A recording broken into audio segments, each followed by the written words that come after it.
Hi, my name is Lynn Thompson. I'm the president of Cold Steel and the chief instructor of our training division. This is our Salle d'Armes here, our house of arms where we train, and it's been my honor and privilege to have Nadar Singh here teaching us this week the Sikh warrior tradition, and it's been a huge inspiration for me, and it's rekindled my desire to train and grow. My training partners and I have been looking for a number of years for something new, something that has answers so that we can progress in our swordsmanship and our hand-to-hand combat. And the Sikh warrior arts are very advanced. They're a complete art. They take everything from the ground to clear out the spears and projectile weapons, so it's a complete art. It even has guns, and we really enjoyed that. What I liked about the Sikh warrior art was its evasive motions. I really like the misaligning. I like walking right up to the edge, right up to the pause moment, just outside his weapon range, and then misdirecting and then entering. That solves questions that we've had for a long time.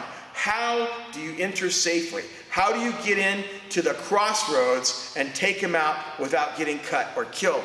And we got lots of answers this week. We learned lots of new ways to use spears and knives. For instance, for years, I've read about the curved blade. I've always known that the curved blade had lots of advantages, but no one in the West has ever been able to explain the intricacies and how this curved blade would dance like Nadir did. That was very encouraging for me, and I learned a lot. And I'm going to be a big supporter of Indian weapons. Also, I didn't have the appreciation for the Peshkapas, and I didn't appreciate how you guys used it in the reverse grip as much. So I enjoyed learning about that. And the Qatar also. I didn't have the full appreciation how this dances and moves in and out, and how facile and how quick, and all the angles it can take and all the things it can do, and just how deadly a weapon it was. And also, for the Shura, I've read about the Afghan knives. I've never really understood how they were used and applied till this week. It gave me a greater appreciation for this. So overall, the things that impressed me most about the Sikh warrior arts was your marvelous variety of footwork and movements, the deceitfulness in a good way, how you lead people into false paths and false ideas and take advantage of that. It's a very intricate, involved, and timeless art, and you need to dedicate yourself to it. I've spent thousands and thousands of hours in knife fighting, and to get this, you need to dedicate thousands of hours, but the reward is huge because it'll make you invincible to ordinary men. Hi, my name is Jason Heck. I'm the Western Sword Trainer here at Cold Steel.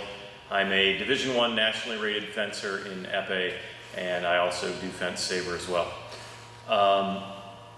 The very first thing that I picked up on Nadar was his just historical knowledge, whether it be weapons, mythology, was complete for why each of these weapons is fenced and fought the way that it is. Never before have I met someone who had answers to why is this created this way? What is this indicative of on the kukri? Why would armor be made this way? He had all the answers that we asked for him. He spent 10 years training his body and his mind, and then he went out all around India and gathered all the information he possibly could on why historically and traditionally these things exist the way they do. I have heard many times that all martial arts splintered off from a central martial art. It is my belief that the Sikh martial art, or the true art that is kept by the Sikhs, perhaps is a better way to say it, is the central martial art. You see all styles within this style. It has everything from ground fighting to unarmed fighting, knife fighting, assassinations, battle formations. everything from arming the peasants to the people who would skirmish, do their fade hit and runs, to bodyguards, and to the most battle-hardened warriors in formations on the field. I have never met a master of a martial art who was so passionate and inundated to that style until I met Nadar Singh. It has been my great honor to have trained with him for this past week. I hope I bear this scar that I got just out of range.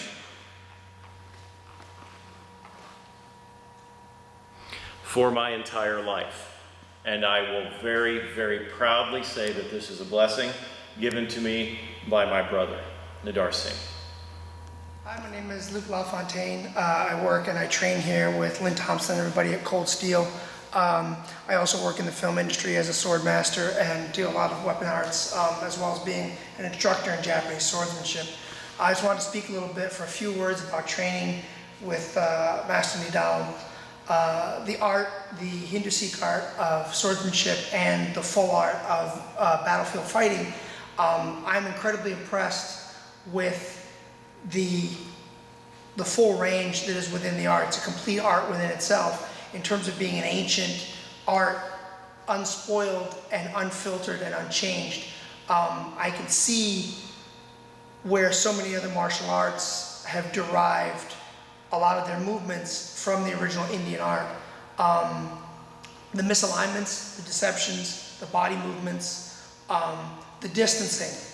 The art itself, I'm so impressed with the fact that there's a complete martial art here to learn, and the subtleties are endless. I'm really impressed with the fact that there's so much to learn, and you have to be very, very patient in terms of what I see from this art.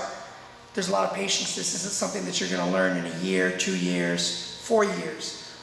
It's a large amount of dedication, but the possibility for payoff and for reward in learning it is immense.